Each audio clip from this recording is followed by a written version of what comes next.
them just getting shot.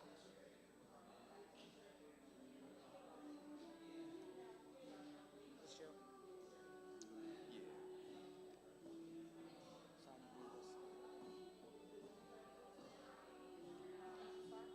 Uh, well, I'm starting in about 4 minutes.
Good evening.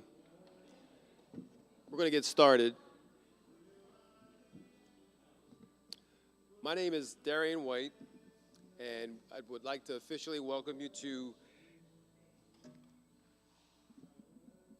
Embrace Unity's Mental Health Seminar, presented in consideration of the 2022 Black History Month theme, Black Health and Awareness.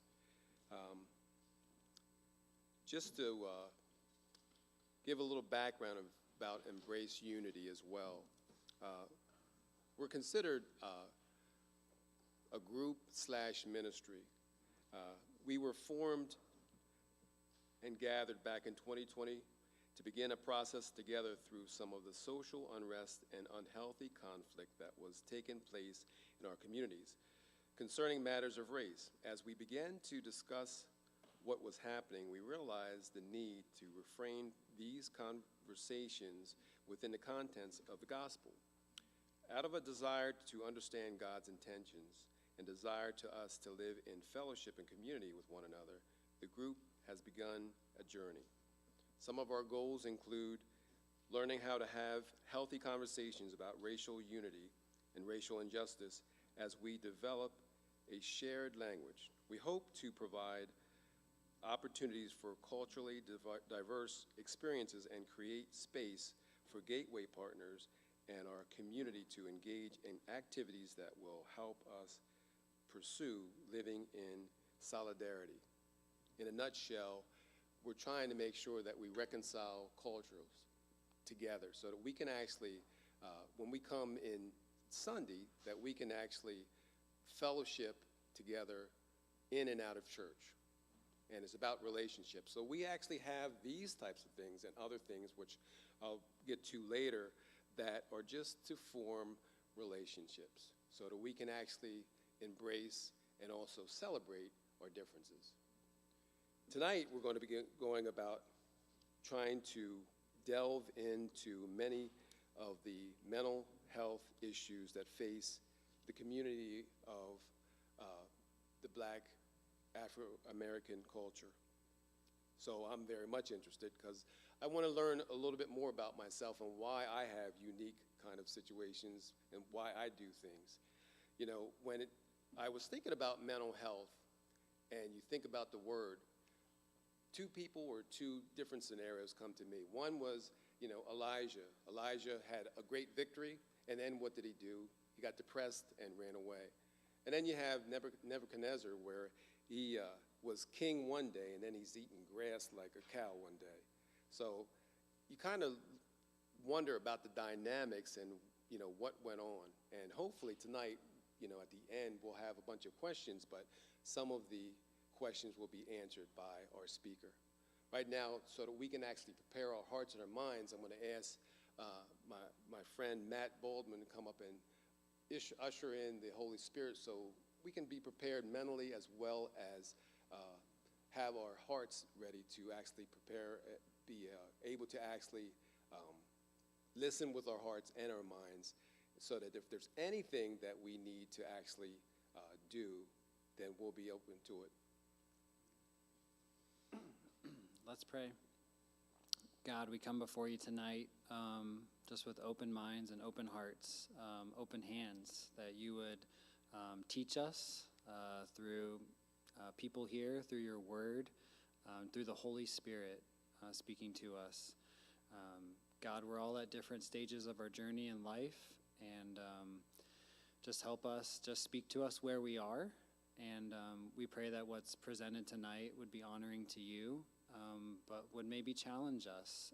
Maybe we have some blind spots that we don't recognize, and maybe sometimes when things feel confusing or maybe not right, help us to wrestle with those and maybe not just push them aside too quickly, but just that we go to you, and not just individually, but also horizontally in our community of faith here at Gateway, that this would be a place where we can talk about things that maybe not a lot of other people are talking about, and that's okay. And we want to pioneer and have sometimes hard conversations, but in a way that is always in line with your word and just the tradition and history of our faith. But we know that as people we're fallen, and in our history we have great things to look at and also things that we should lament. And so help us to make sense of things and to listen just with ears that are willing to hear, and a heart posture that is humble and respectful as we engage with the topics such as tonight, mental health and wellness in the Black community. So we pray that you are with us here tonight and that all we do honors you. In your name, amen. Amen. To start us off, we're going to have a historical consideration by Angela White, who is my wife. And I want to make sure also that everybody sees that you have the ability and opportunity to actually take notes on the table. And I really think you should, you know, during the talks, just jot something down, because by the end of it, you may forget it. And just remember, the atmosphere that we're trying to create is one of just being relaxed and trying to have a comfortability that will allow you to actually ask questions. And there is no question that you should not feel shouldn't be asked, because all of us want to gain one thing, and that's wisdom from tonight.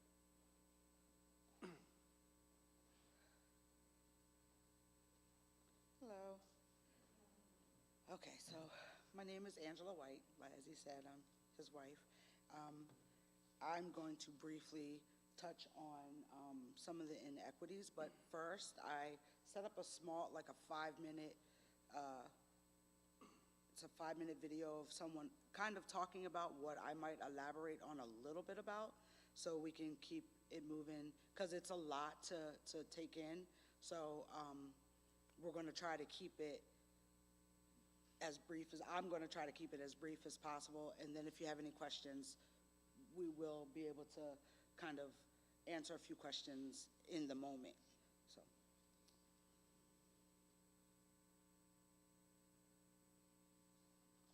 First, I'll start with saying, how does race affect healthcare, and what is health equity? It's a state in which everyone has a fair and just opportunity to attain their highest level of health. Achieving this requires focused and ongoing societal efforts to address historical and contemporary injustices, overcome economic, social, and other obstacles to health and health care, and eliminate preventable health disparities. It's a mouthful. There's a lot in this one definition, and we're going to try to touch on, I'm going to try to touch on a little bit of all of it, meaning the societal efforts to address historical and contemporary, because what happened in history is now affecting us today on both sides. So I want to also elaborate that our history is our history. So it doesn't just happen to me and the Black community or the brown community. It essentially happens to all of us if it happens to me or my husband. So I will start by playing the video.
attention to the news, you'll be aware that the United States healthcare system is letting down many Black Americans. But this isn't new. So today we're going to discuss historic reasons for distrust of the medical establishment in the Black community. Next, we'll tackle why these huge healthcare disparities exist. And finally, we'll address why these disparities continue to impact the Black community to this day. So this is a lot of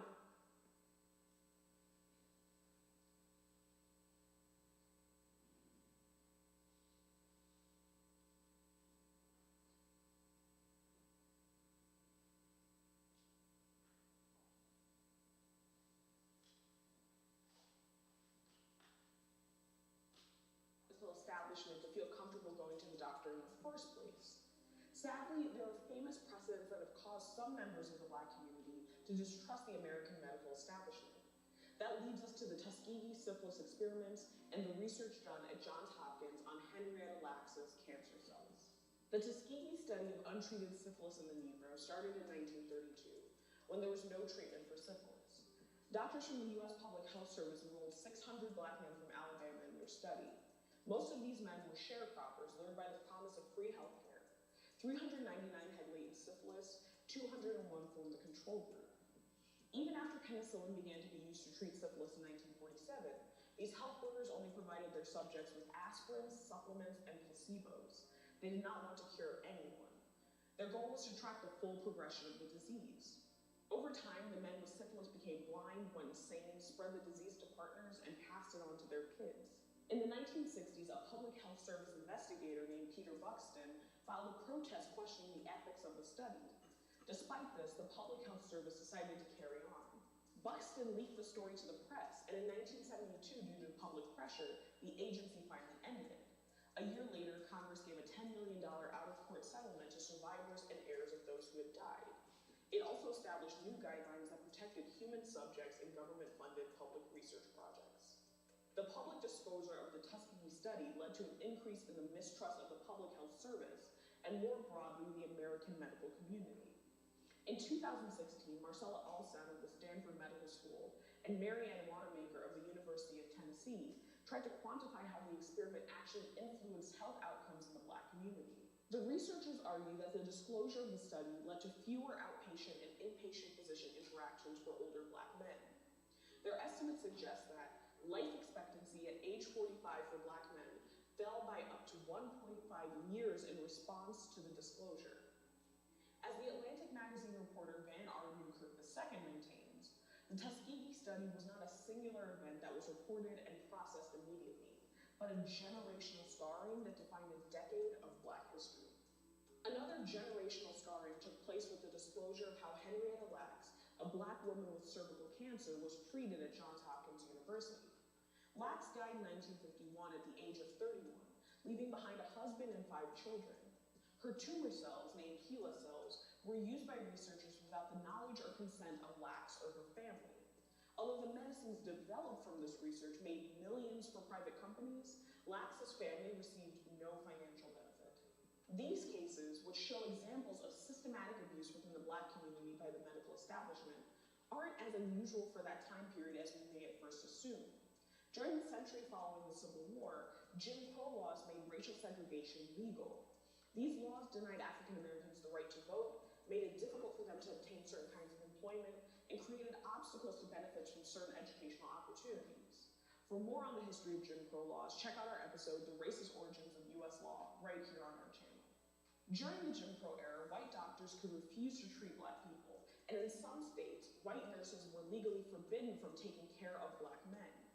At the end of the 19th century, Black Americans who wanted to become doctors usually attended a handful of Black medical colleges, including Howard University College of Medicine, founded in 1868, and the Henley Medical College, founded in 1876. Although other options would become available at the start of the 20th century, it wasn't until the mid-20th century that higher education was forced to desegregate. In 1946, the Hill-Burton Act financed the construction of more hospitals throughout the country. This sounds great, except the Hill-Burton Act still followed the principle of separate but equal when it came to medical services. In Alabama, for example, Hill-Burton funds supported the construction of segregated hospitals in 65 out of 67 counties. In 1964, President Johnson signed the Civil Rights Act, which outlawed discrimination based on race, color, religion, sex, and national origin. Later, this act would expand to include discrimination based on sexual orientation. However, it wasn't until 1966, when the Medicare program was established, that distribution of federal funds for low-income patients was tied to whether an institution actually complied with non-discrimination and non-segregation clauses in the Civil Rights Act. The public policies and institutional practices that kept educational and medical segregation in place for so long laid the groundwork for the structural racism that carries on to this day. American housing policy provides an excellent example of how structural racism can influence health outcomes. Before the passage of the 1968 Fair Housing Act, it was legal in the U.S. to discriminate in the sale, rental, and financing of housing. This meant that people could be legally forbidden from living in certain communities. Since health is influenced by the quality of one's living environment, this put many Americans of color at a disadvantage. Even after the Fair Housing Act was passed, a kind of de facto segregation still existed in many parts of America. Some people stayed in their segregated communities, others relocated to urban centers. From 1950 to 1980, for example, the total Black population in America's urban centers increased from 6.1 million to 15.3 million. At the same time, many white Americans left the urban areas to live in suburbs. In her recent article, Michelle Gordine explains that living in urban neighborhoods can directly affect the health of African Americans. As she writes, in some neighborhoods, children might be exposed to lead paint, have limited to no access to recreation centers or parks, and be taught in overcrowded classrooms.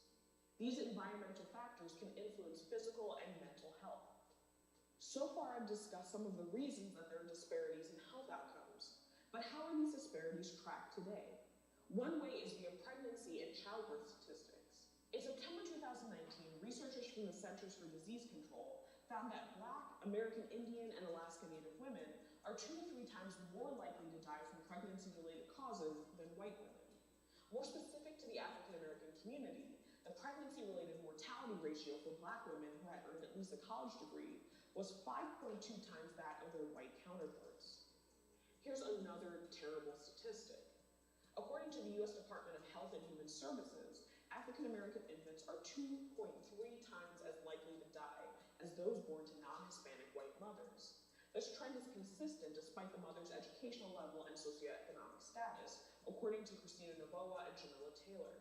Here, they argue that this disparity is not simply due to African American mothers' higher maternal health risk factors. It is also caused by how institutional racism and sexism compromise women's health across time. But what about now in the modern era? Why are the statistics still so dire? For the answer to this, we need to consider the concept of implicit bias. In her 2019 book, Stanford psychology professor Jennifer Eberhardt writes, implicit bias is a kind of distorting lens that is the product of both the architecture of our brain and the disparities in our society. We all have views about race, even the most open-minded among us. Those ideas have helped bias our perception, our attention, our memory, and our actions, all despite our conscious awareness or deliberate intention. To understand how implicit bias plays out in healthcare, consider the prescription of pain medication, which is essential for healing after surgery. Black Americans are prescribed less pain medication than their white counterparts. A 2013 article in the American Medical Association's Journal of Ethics suggests that this results from a large gap between the evaluation and treatment of pain in white people and its evaluation and treatment in African American and Hispanic people. Implicit bias also affects how providers diagnose and treat psychological pain. In a recent story on NPR's Morning Edition, reporter Yuki Noguchi showed that many Black patients only receive mental health treatment in spaces that she referred.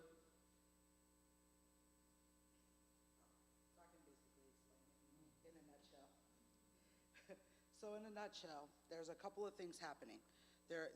One is during the Reconstruction era, when there was sharecropping, and we're talking about health. So after we began to move into the cities, then there was a thing called white flight. White flight is the white folks moving out of the city because we're moving in, and them going to the suburbs, which we were not allowed to move into, even if we had the money or the education or whatever. So then with that happening, I'm trying to sum it up real quick. So when that happens, then not only do you move out, but then you have apartments that are not being taken care of, lead poisoning, then doctors start to move out, grocery stores start to leave, and we're left with small stores, bodegas, or corner stores that sell chips and stuff like that, and sometimes you don't get all of the nutrients you need from the grocery store. So when that happens, we're living on top of each other, there's no job opportunities. Now it's our health because of stress, because we don't have the means or the resources to take care of not only ourselves, but our children. So when that happens, the stress adds, and we can't go to the doctor, so therefore our health becomes a problem. Not only do we have a health issue physically, but we also have trauma because we can't take care of our families. So that's essentially what the video was saying, and that from the Reconstruction era and before till now, we are still dealing with that idea of well, not even an idea, that we're dealing with health concerns that we're actually not dealing with or can't deal with. So she went on to say a little bit more about statistics, but that in a nutshell is what's going on in terms of our health, not just physical, but our mental as well. Not to say, not to say that there isn't, like, not everybody deals with mental issues, because obviously we know that we do, and everybody does, but this particular one is because of disparities in the health community. Not only that, a lot of experiments that were done on the Black and brown community has also made us as a community not go to the doctor or be a part of any doctor at all. So a lot of times we would only go when we had to. So we never did preventative medicine. Thank you. It's cold, so it's probably gonna make it worse. But we never did preventative medicine. She also touched on Henrietta Lacks. Henrietta Lacks had she was a patient who was treated for cancer. But in the treatment, they found that she had what they call now as an immortal cell, so it can be reproduced.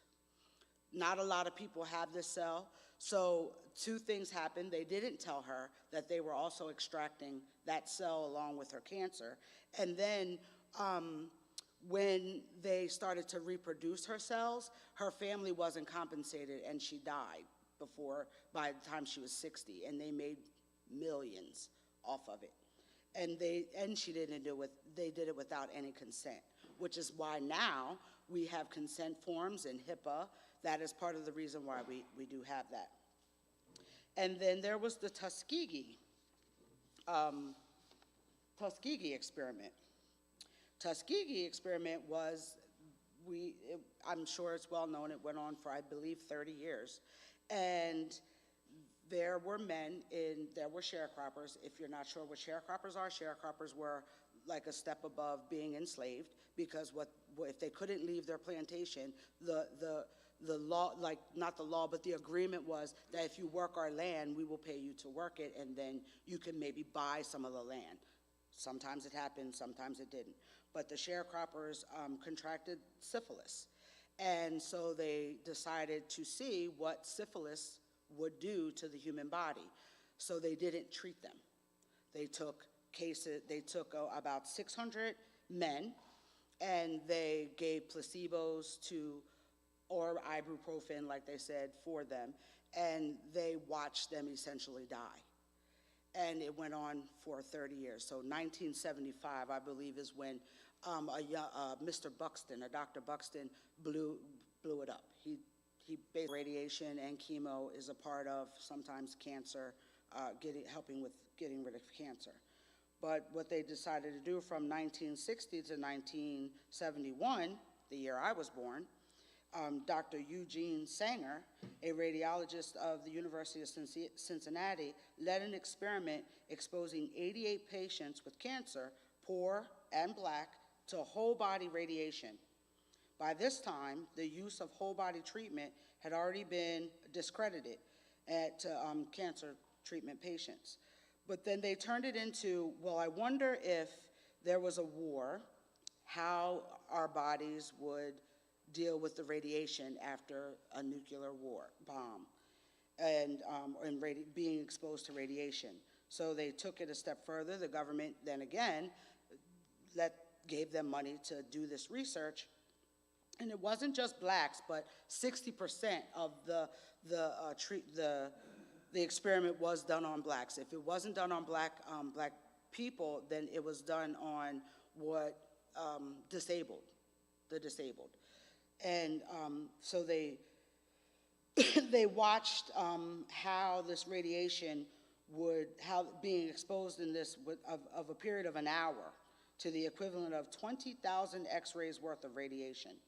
So nausea, vomiting, severe stomach pain, loss of appetite, mental confusion were the results. And a report in 1972 indicated that as many as a quarter of the patients died of radiation poisoning. And this was another experiment that was okayed by our government.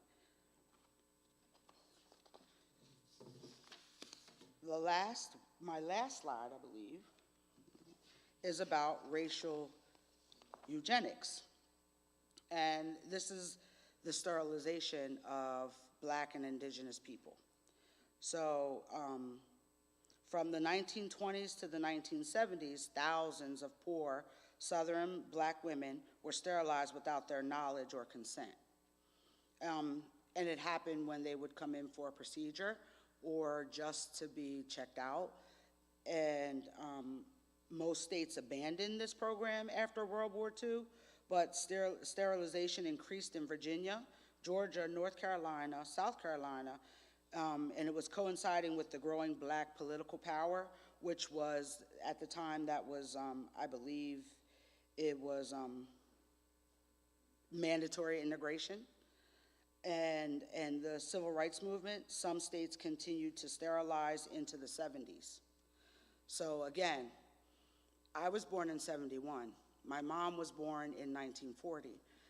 My mother-in-law in 1925, and they understood and knew all of this. So when we talk about the generational ramifications of it, like my mom and my mother-in-law, they went to the doctor, but there was always either there was trust or absolutely none.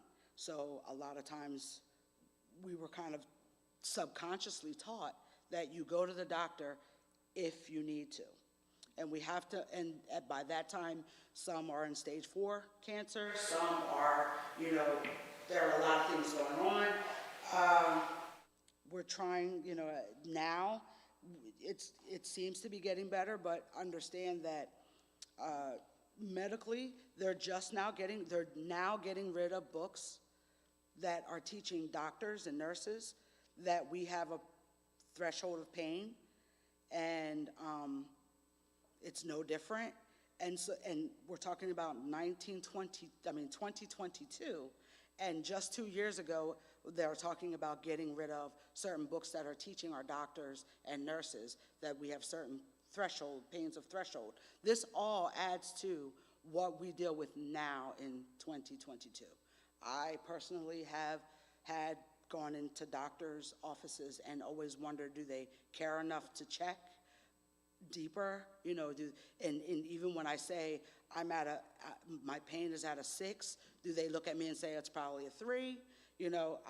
So we have to be heard, and sometimes you have to get second and third opinions. And the upside is that we have more and more African American doctors, in spite of some of the things that the African American community suffers or goes through. We're still producing doctors and nurses at a much higher rate than we did just 20 years ago. So there's always a silver lining, but I do believe that we still have a lot more work to do, and we need to represent God's people and his church, and it doesn't look just one way. So, thank you.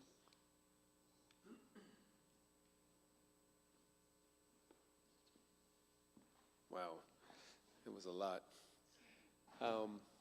Do we have any questions? And I failed initially to invite and also welcome our people that are attending virtually.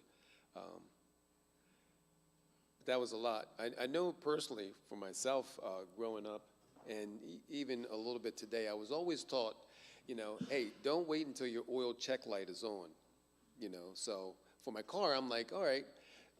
Kind of failed that for myself, though, because I don't go to the doctor as many times as I should as preventiveness. If it doesn't hurt, I don't think it needs to be fixed. So that's what we're dealing with. But do we have any online questions at this time?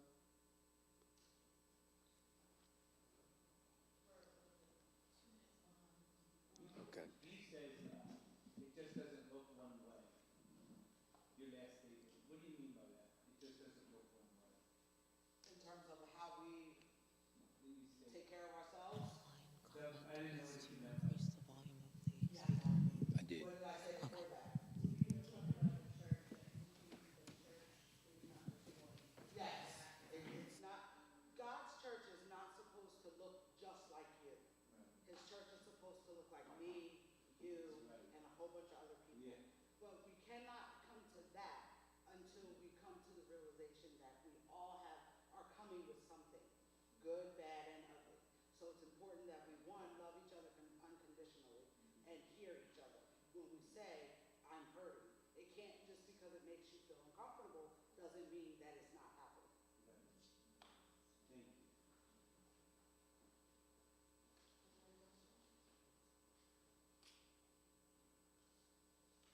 Okay.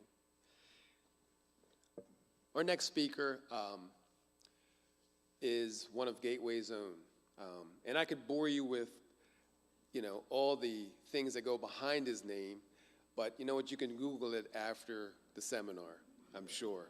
You know, just know that, you know, one word describes who he is and what he does, and that is committed. He's committed to whatever is in front of him, to find out the why, the what, the how, you know.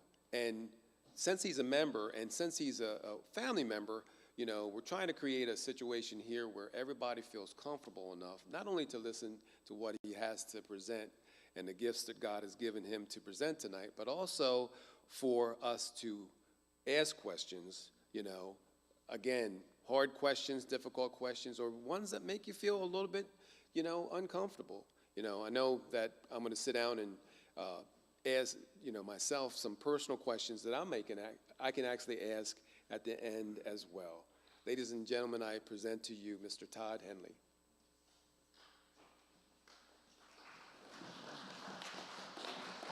I'm clapping for him too. He did a great job. Yes, that was awesome. Wow. Man. I have been looking forward to this moment for the past 5 minutes, and I am really excited to be here. The fact that the Embrace Unity team asked me to speak shows how much humility they have, because I consider myself the least of these. And so they could have asked anyone locally, they could have asked anyone nationally, but yet they said, you know what, we're going to take a chance, you know, on this guy. So that shows your humility. So thank you, Embrace Unity team. So why are we here? Why are we here 2022 talking about mental health? So I'm going to explain why we are here. And because that's an important question. So I'm going to use this to kind of explain. In the very beginning, I might lose you for like maybe 15 seconds, but as I go on, you're going to say, wow, okay, I get it, I understand. So I'm just going to draw here a brain, and I'm sure some of you are already offended because you're thinking, man, my brain is bigger than that. So, okay, but I only have this much space, so I can't draw a bigger brain, all right? So, and everyone's brain, everyone has an almond-shaped thingy, which is called, which we're very familiar with this, amygdala. And then also, everyone has a cortex up in front. And the way that the brain, the big brain, receives information through the eye, the ears, because you hear, your eye, you see, ears, you hear, and also through the body. Now, normally, remember, we're thinking, why are we here, 2022, talking about mental health? Normally, whenever something happens, you hear it, you see it, you feel it, what happens, okay, it's going to make sense very soon. It goes to the brain of the brain. The brain of the brain is called the thalamus. And then the thalamus quickly sends information to the amygdala, and then it sends a bigger report to the cortex, all right? That's normal. But we're talking about mental health issues. How in the world does that happen? So when a person has trauma, it could be a car accident, domestic abuse, any type of, physical, sexual abuse, any type of trauma, this is what goes on in the brain. Because remember, why are we here, 2022, talking about mental health? Where does it come from? How does a person get it? So when a person has, let's just say, any type of trauma, or what I would call, for that excruciating pain, they get that, it goes to the thalamus, then the amygdala. And the amygdala, it sends signals throughout the brain. I hate to use this initial, but I just got to do it. It'll make sense. The autonomic nervous system, it'll send signals to here, then it'll send signals to the body saying, hey, something is wrong. Breathe faster. Walk faster. Prepare. You might have to fight. Something is going wrong. Okay, you're seeing something bad. You're hearing something bad. Something bad is happening to you. So it tells the body, get ready. And then, okay, HP access, it sends a signal here. And this is where the issue comes from. It sends a signal here, and what happens is the HP access will send this cortisol throughout the entire brain. And when it sends cortisol, cortisol changes the mood of the person. And then the person starts getting anxious or anxiety. And when you have a lot of anxiety in the brain, you get depressed. And when that happens, you get anxiety and you get depressed. Now, this is why. When everyone is born, every person is born, you're born, all of us, the brain is born to help us connect with people. It's like when you're two months old, you start crying because you're hungry.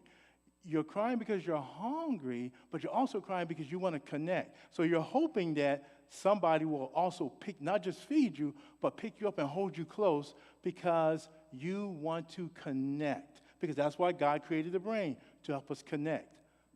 But when we have trauma or excruciating pain, because of this cortisol in the brain, it rewires the brain to protect us, even from safe people. So, if a little kid is being pounded, or dad does things to a little kid that a dad should never do, he goes through that trauma. And as that kid is getting older, the kid is thinking protection, protection, protection.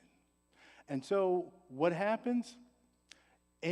Almost any mental health professional will tell you 90 to 95% of the mental health problems happen because of terrible relationships.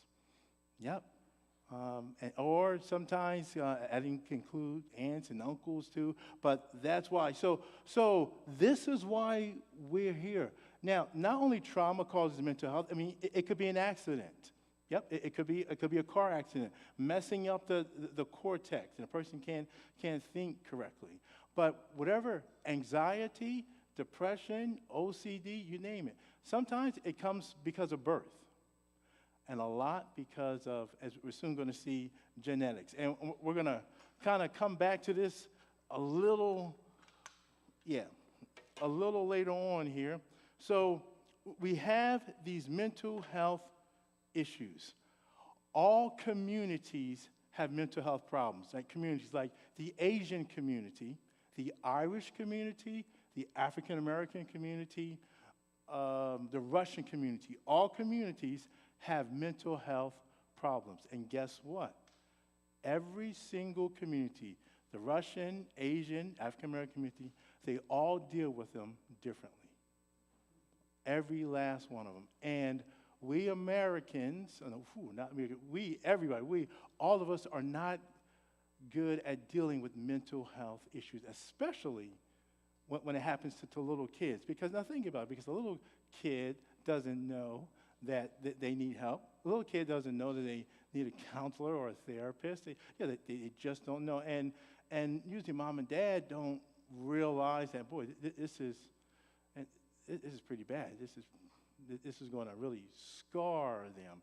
So keeping that in mind, all communities deal with mental health issues that they struggle to deal with them. And that also includes, the African American community. So what does this mean for us? Where did I put that clicker?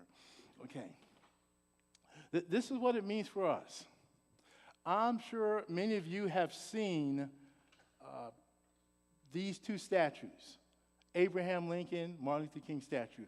Two brilliant statues. I mean, they are amazing. The detail is phenomenal. What is so amazing about these statues is actually what's right in the middle. The crucible. That's how those statues are made. Tonight, when we all leave here, we're going to have some more knowledge about mental health issues.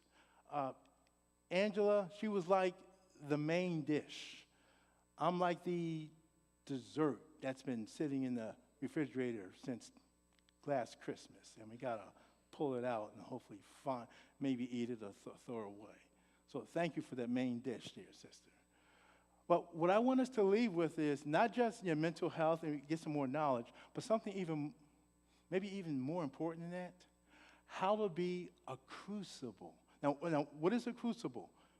The crucible one job only, to hold whatever is poured into it, even that extreme heat.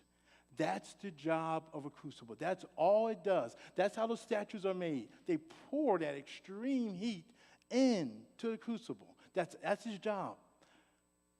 That's what I want us to think about tonight. How we all can be crucibles to hold people's pain who have mental health challenges. So tonight, embrace to heal. That's it. Embrace to heal. Not push away to damage themselves and fall. Not push away to fall, but embrace to heal, like a crucible. So as we think about being a crucible for those who have mental health challenges, what if we all could become strong, resilient vessels in which profound healing could take place? Not just healing, but profound healing. What if we all could become crucibles like that in which profound healing could take place? Because as we think about people who have mental health issues and mental health challenges, if they don't have people who are crucibles, their life becomes blurry. People who have mental health challenges, it doesn't matter what it is, whether it's OCD, schizophrenia, generalized anxiety disorder, they struggle in their relationships, and life is just blurry for them. Now, if you look at this picture, you can see all the people in there are blurry except for that one person in the middle who actually has his or her back turned. And they have a hood on. So we don't know if it's a boy or a girl. Now, this is a perfect picture of mental health. Because a person who struggles with mental health issues, their lives and relationships, it's blurry. It's hard. And that person in the middle that you see, that's how they are. People with mental health issues, they don't want to be seen with those issues. And they struggle to relate to other people. So it feels good not being seen for who they really are. But you know what? If we're being crucibles, we can turn that person around because we're thinking, embrace to heal. We want to be crucibles that can feel that pain, that can accept that pain, and help that person work through those issues. So I'm going to be giving away some stuff tonight. And so the first thing I want to give away, this is amazing. It's a journal. It's called Breathe, a guided healing journal for black men. And I like how he does things like day 17. Are you good, bruh? And then he says, what emotions are you feeling today? And he has emotions. List the 3 things that you're struggling with. And why do you have these emotions? And then just go on and on and on. So the way that we're going to give these away here very easily, okay? I'm going to have you just pick a number out here. All right. Any number? And what number is that? 2. Number 2. Okay. You have your sheet here? I hope everyone, you can grab that. On the back of it is a number. Okay, on the back of it, the bottom is a number. Who has number 2? Okay, all right, there you go. All right, so that's for you there. And so, and something, whether you go through it yourself or you help someone else to go through it or give it as a gift or whatever, but that's something that you can definitely enjoy. Okay, so mental illness, what is it? A simple definition: disorders that affect your mood, thinking, and behavior. That's it. Mental illness. Disorders that affect your mood, thinking, and behavior. Now, some of you are thinking like me, Todd, my mood is always affected. You know, my thinking and behavior is always affected. Yeah. But for the person who has mental illness, they have disorders. And because their thinking, their mood, their behavior is always affected, it impacts other people. Many people have mental health concerns from time to time, but a mental health concern becomes a mental illness when ongoing signs and symptoms cause frequent stress and affect your ability to function. Let's put this right here. Okay. All right. There's a guy named Bernard Alexander. I really love Bernard because Bernard is one of my counselors. And yesterday he and I were talking and through Zoom. And then he had to get off a quick second, and I saw a picture. I said, man, what picture was that? And he showed me the picture. And this is what the picture said.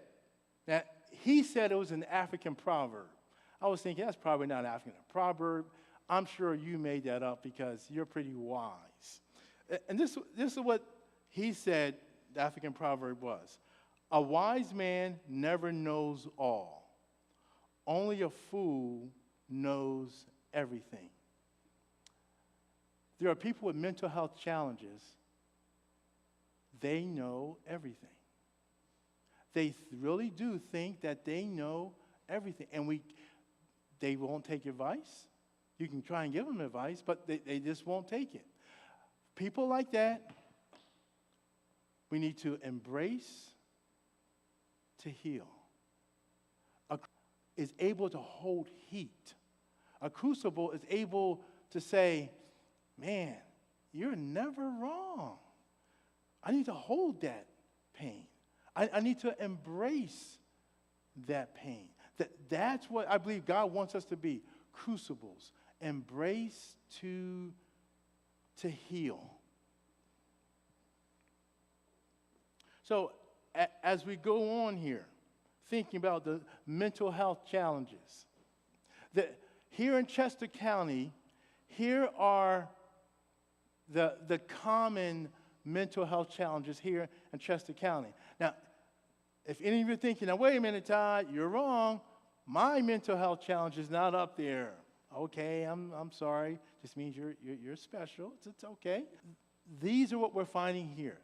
Of course, there are others, but these are what we're finding right here in Chester County. And some of these, you might have a family member. Some of these might be us here. So we're still on page 1 here on your sheet. So people of color and mental illness. How does that impact, since this is Black History Month, people of color and mental illness. Well, one thing about this right here and the brain and so forth, when people go through trauma is passed down epigenetically. And that's easy to understand because if you look at your children, or you look at your parents, your children most likely look like their mom or their dad or both. You most likely look like your mom or your dad or both. The physical traits are passed down, but not just physical traits, but all those wounds, all the trauma, all the pain, all of that is passed down epigenetically. So if someone, and we know centuries ago, someone is beaten for whatever reason, even as a slave, and of course there were no great counselors then. There was some healing, but you know what? When they had children, they passed down that pain. That whatever they saw, someone being killed, rope around the neck, they passed down that trauma, and then their children passed down that trauma, and their children passed down that trauma. And so when they see someone stop, let me put it this way. When we consciously heal our wounds, or when we consciously get those wounds healed, that trauma can stop. We can still feel the pain, but that trauma can stop. Impact relationships. So you know what that means? Let's say you do not believe in systemic racism. Do you know what that means? That means someone who does, or someone who's going through it, guess what? You can't be a crucible to them. And not only that, you most likely have not been a crucible to someone who's going through some really terrible stuff. See, a crucible holds enormous heat and pain. So if we can't hold enormous heat and pain, what does that say about us emotionally? What does that say about us spiritually?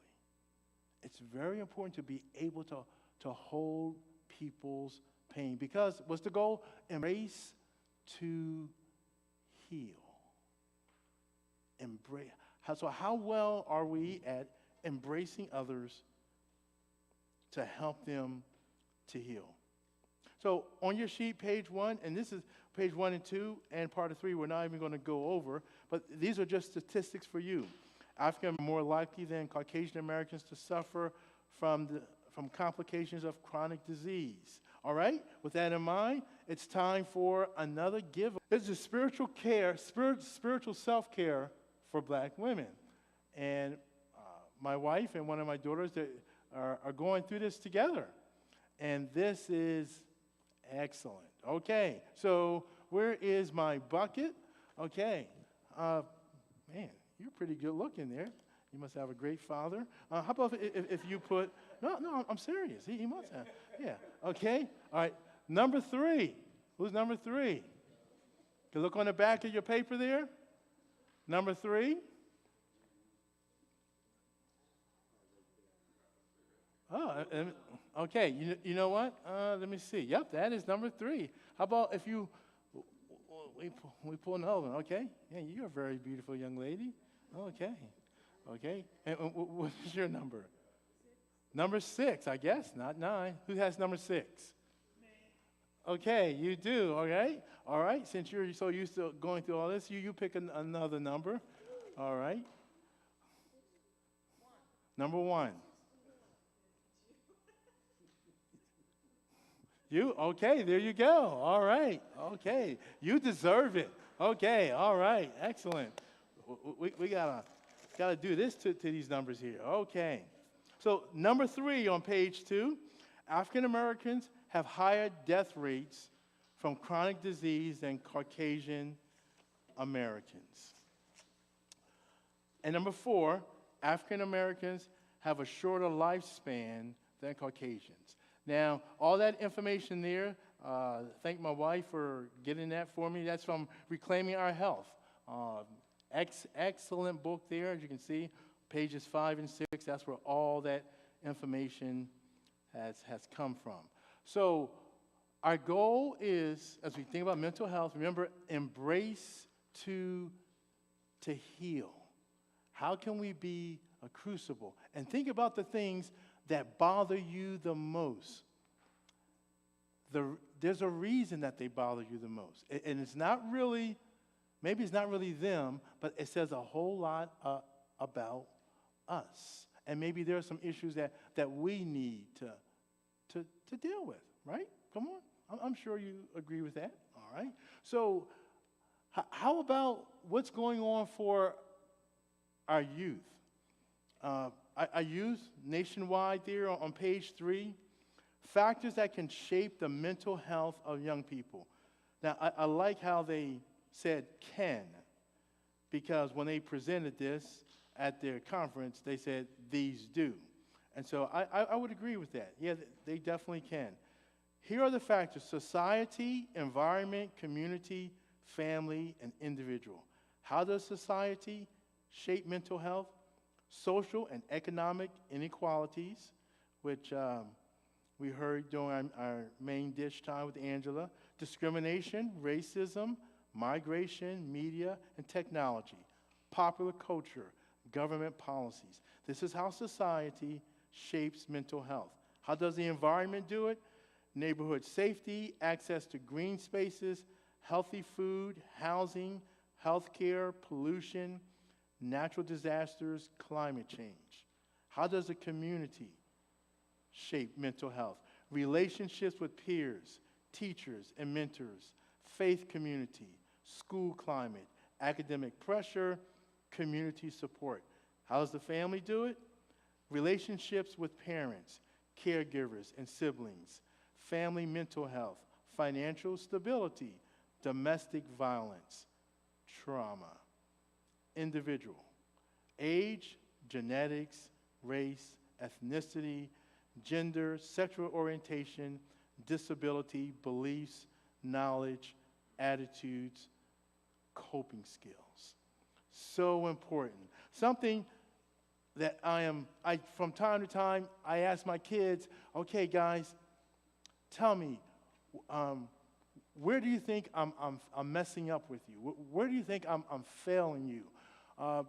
What are you doing in your life that is not good because of my influence? Because I'm always thinking, mental health, mental health. I'm thinking, man, scarring, wounds. So from time to time, I ask those questions.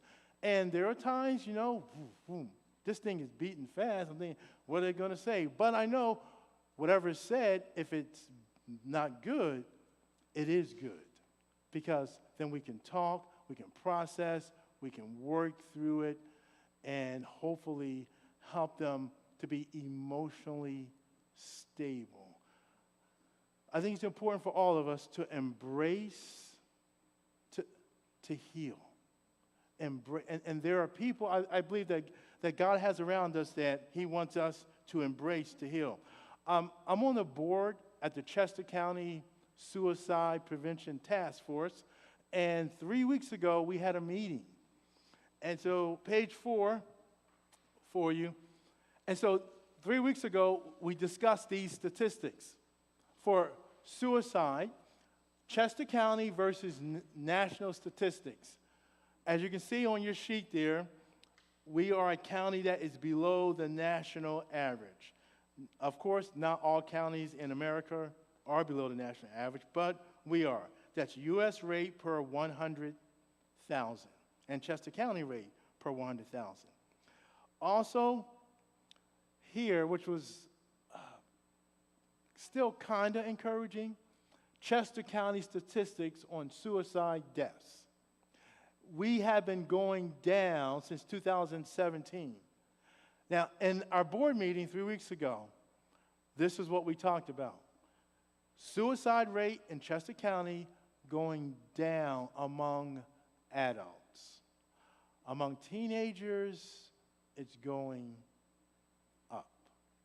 So you are going to see, everyone in Chester County, you're going to see a huge effort by the Chester County Suicide Prevention Task Force and all the schools in Chester County and beyond. I mean, the things that we have planned, we think they're good, they're amazing, but it saddens us to see that. Mental health issues. And when a person comes to the thought, the idea that they're going to take their life, there's lots of pain there. Lots and lots of pain. That means there was a time in their life when no one embraced to heal. No one walked with them. But there were people to push back to help them fall. And not blaming everyone else, because we all do have responsibility. But what if, like one woman said to me, how did we let that student from Octorara slip? How did we do that? Embrace to heal. So this is what we're going to do here. We're going to have a little discussion, kind of a little, let's say, I'm not sure what you want to call this. A little, I can't even think of a name for it, but we're going to do it, okay? And this is what I want you to do. You're going to have a person, this person right here, and you're going to just give your person a name, okay? That's what you're going to do. Give your person a name. In fact, would you two just mind joining these three musketeers here, these good-looking people, okay? So give your person a name, all right? So how about if you do that right now? Go ahead.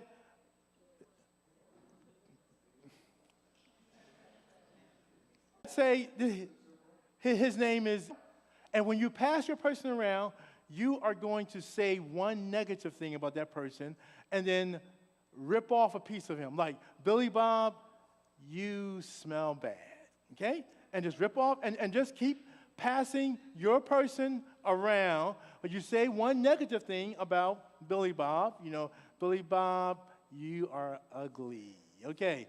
So you rip off and you hold that piece and you just keep passing around, okay? Go ahead, have fun. I know certain people, you're really going to have fun with that, okay? All right? Go ahead. Say something mean about your person and pass him or her around.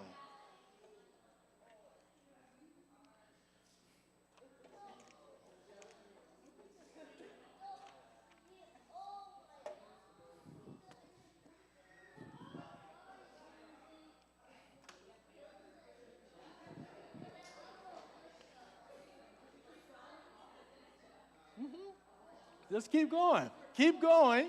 Just keep passing him or her around, okay? We'll be done in about a minute, so you want to hurry up? Okay? Okay? Say one thing, and you pass them around. Keep going. All right, go ahead. Great. Wow, okay. Those live stream people, just enjoy what you're seeing. We'll explain it to you, or I will explain it to you. Go ahead. We said, yeah, keep going. Yep, just keep going. Okay, 30 seconds. You want to make sure everyone has at least 2 chances at least. Okay. 21 seconds.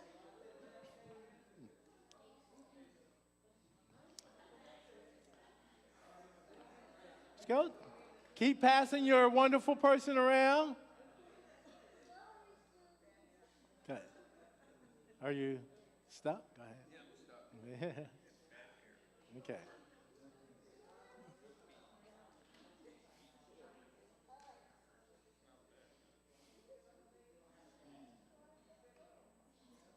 Okay, stop. All right, now, stop. Now, this is what you're going to do.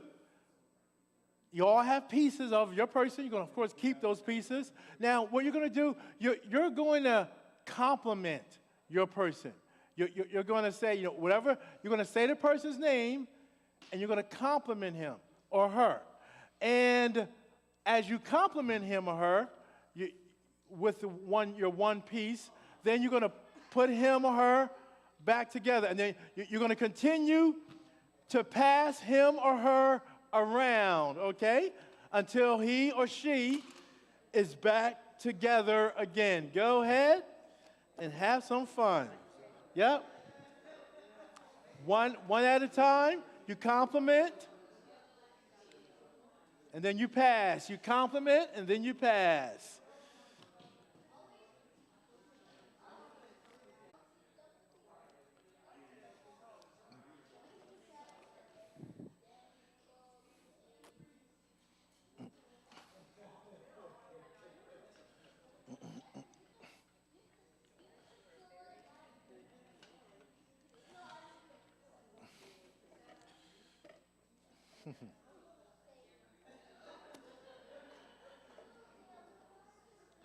Compliment and pass.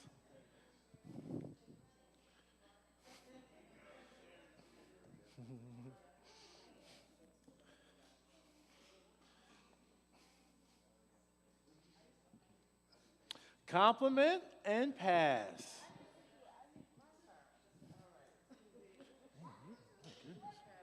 You're very handsome.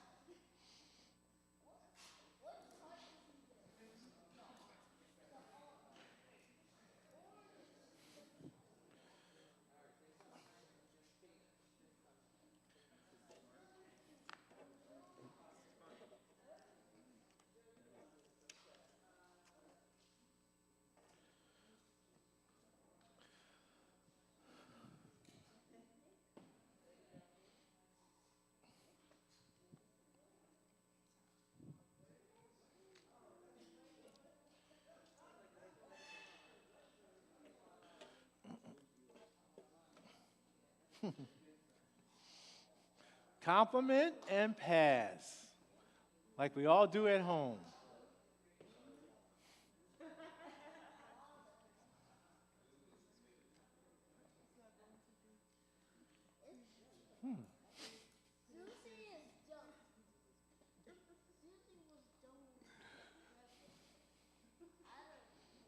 One more minute. Oh.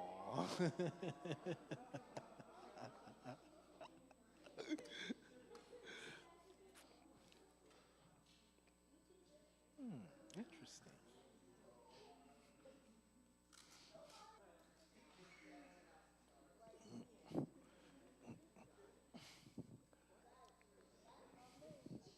Thirty seconds.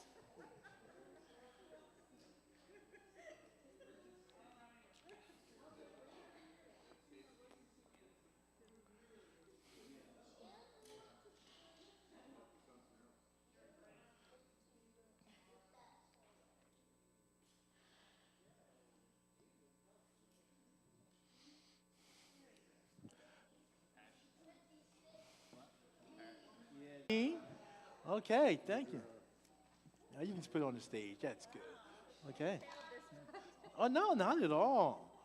You guys did great. Okay. Thank you, Rhett. Excellent. Okay, you're awesome, man. Okay. All right. Thank you very much. Appreciate that. Okay, Clark. All right. Okay. Is that everyone? Someone, I think one is missing, right? Oh, okay. Save the best for last. That's awesome. All right. Okay.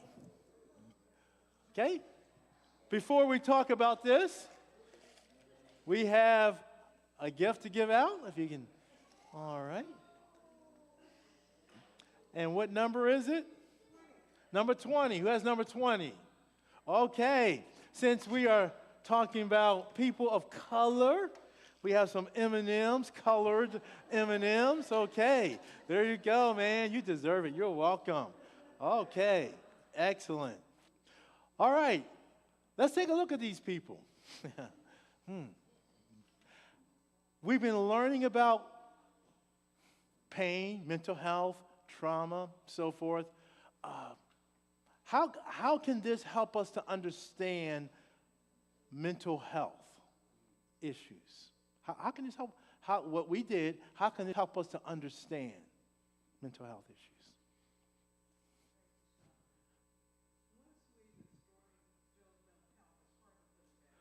Okay, once we destroy them, it's hard to put them back together. And I heard someone say destructive.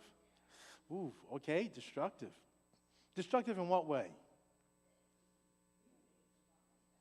Mutilate the body, yes, okay.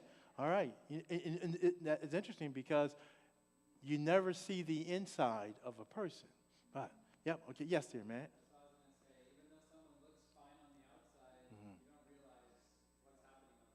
Yeah, you don't know what's going on the inside, okay? What else? They're never put back together the same again, okay? What else? Okay, words make scars? Yep, words make scars, yeah. Okay, it was nice that we all could put the person back together because healing is found in community. Okay, yes, good. Other thoughts?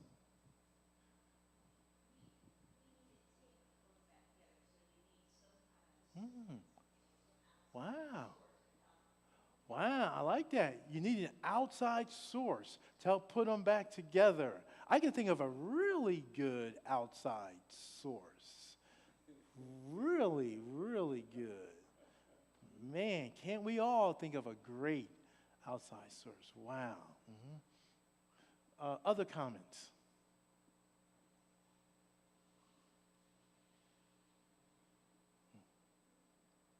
How did you feel? Mean. Okay, all right, yeah, okay, all right.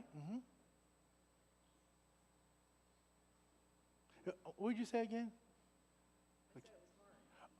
Mean, hard, awful. That's how they felt doing it. Is it possible that's how they feel getting it? How'd you feel?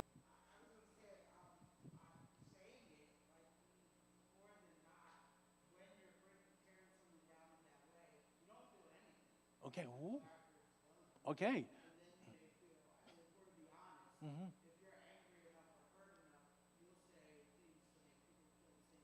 Right. Yeah.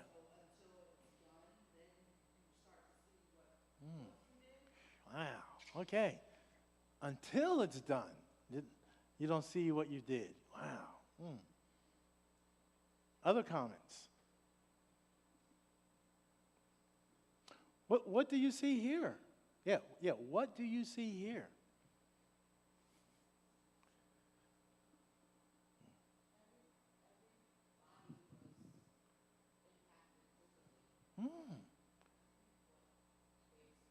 Okay, everyone heard words, mean words, but yet they were all impacted differently. I like that, yeah. I see brokenness. Okay? In that picture, Mm-hmm. I don't know he's hurting. But here I like that I can see the hurt. Yeah, yeah, yes, yeah, could see the hurt. Even though wounds and trauma can be healed, there's still scars. Okay, Reminders. yes, yeah, wounds, yeah, and that's so important, to embrace, to heal. It was yesterday, I was in Wawa, and this older lady was in Wawa, and she was gathering all this stuff. She had all these clothes on. She was talking to herself real loud, and I'm saying to myself, oh, man, this woman is hurting. I'm thinking, and she's talking out loud. She doesn't care who's around her. I'm thinking, oh, boy, does she have a place to stay tonight? Now, I'm the type of person, when I see that, like in person, it kills me. It kills me. And it wasn't until after I paid for my stuff and she walked out that I thought, you know what? I should have paid for her food. She walked outside and she's walking up and down. She's talking and like this. I'm thinking, boy, there's a mental health issue. That's tough. Broken woman. And I said, Todd, that woman is you. You're different, but you're still the same. What else do you see?